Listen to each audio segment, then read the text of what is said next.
Mukiro waffe bajjani bakube ebintu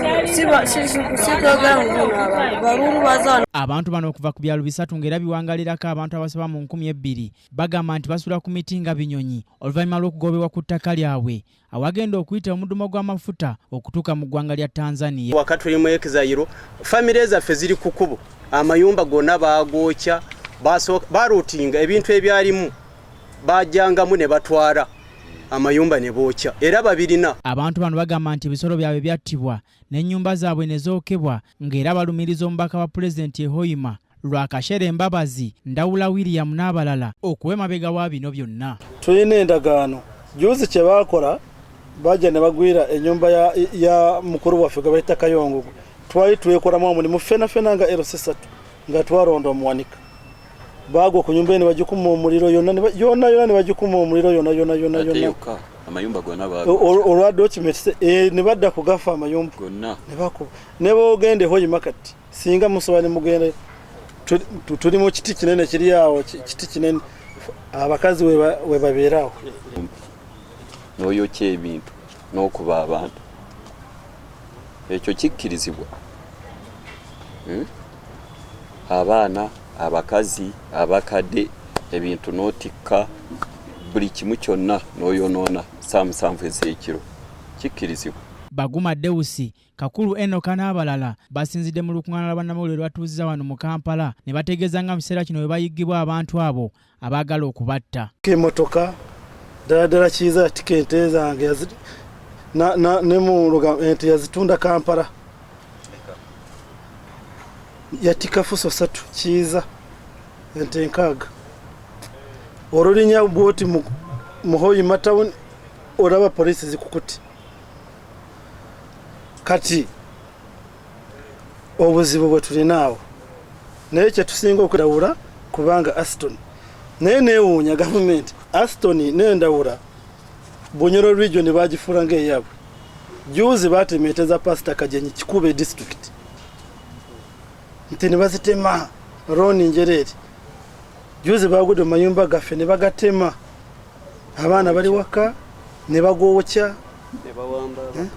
for sure chairman natugane ku point olwokubanga twadduse n'ata ne bookya ennyama mu biraalo byaffe ne bookya ne batandika okulya ennyama nti abalaalo bagenze.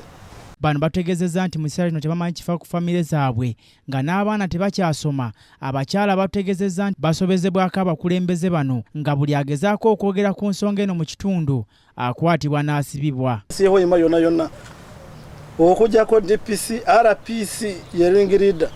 abapoliisi abali wansi abo ba CID baani baasoberwa omuntu najja ng'olaba nti bamukubye omwana omulalo oyo bamukubwa oyinayina wano omukono gwami n'agaa nti nzize kugula omusango nti for sure bino ebintu bwe tunaayingizaamu omusango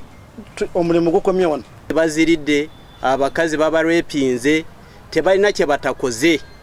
naye nsaba gavumenti etuyambe ku bantu abo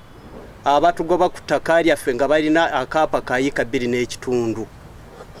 batuwe emirembe bafune ettaka lyabwe eyika 2 n'ekitundu batuwe emirembe naffe twebakeko. Batubulidde nti ku nsonga eno mpaawo yaffe gye batatuuse mu kitundu kino nga ne wetuukidde olwaliro mpaawo buyambi bwe baali bafunye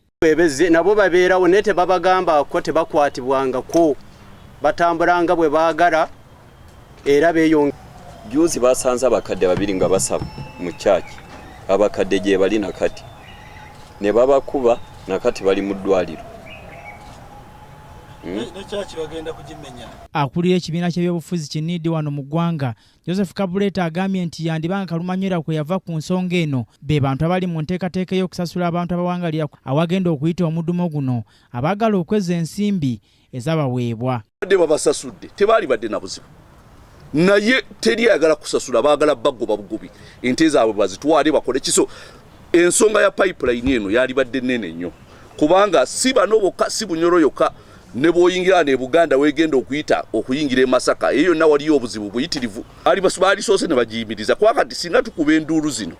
njagala mbabuulire zino banka z'abazungu zawa government condition nti abantu bonna abali ku ttaka balina okuliyibwa obulungi singa ensonga z'abano zivaayo bulungi mwaliwulidde ebivaamu. Kinajjukirwa nti Paalamenti ya UN omwaka oguwedde yavaayo ku nsonga eno nga yategeeza nga bwe tayagala enteekateeka eno ey'okuzimba omuddumo guno ogenda okuyita mu bitundu bino ebya Hoima okugenda mu maaso nga bagamba nti abantu b'ekitundu ekyo eddembe lyabwe ery'obuntu lityoboddwa nnyo nga n'abamu bagamba nti basasulwanga ku ttaka lyabwe. Ku nsonga eno Yoweri Kaguta Museveni nti bwabula yasimba ekkuuli n'ategeeza nti mpaawo ajja kulemesa Uganda kusima amafuta gaayo nti era abo ababogera ebyo bali ku byappa tebalina kalungi ke baagayiza Uganda okujjako okulaba ng'eri mu ddubiri ebyenfuna. Nze Omulangira Junju Moses, KTV amalindirire.